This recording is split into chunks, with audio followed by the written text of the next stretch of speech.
ఓం నమ శివాయ. పొద్దున నేను గుడిలో ఒక వింతగా ఒకటైతే చూశానన్నమాట. అదేంటంటే ఒక ఆవిడ ఇలా పచ్చకర్పూరం తీసుకొని కుంకుమలో అద్ది ఉండిలో అయితే వేస్తుంది.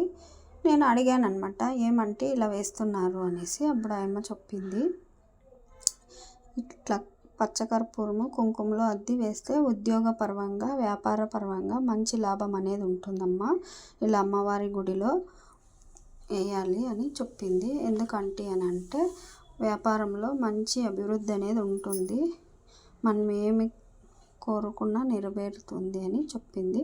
అందుకోసమే నేను ఇంటికి వచ్చి ఈ రెమెడీ ఎలాగైనా మా వాళ్ళకి చెప్పాలి అని మీకైతే చేశాను. మా ఇంట్లో అయితే పచ్చకర్పూరం చిన్న బిల్లు ఉందన్నమాట, పెద్దది లేదు. కర్పూరం కాదు, పచ్చకర్పూరం అని అంటారే అది. టెంపుల్లో, అమ్మవారి టెంపుల్లో, ఏ టెంపుల్లో అయినా ఈ కర్పూర బిళ్ళని కుంకుమలో అద్ది అమ్మవారి ఉండిలో వేసినట్లయితే మనకి వ్యాపార అభివృద్ధి అనేది జరుగుతుంది. సబ్స్క్రైబ్.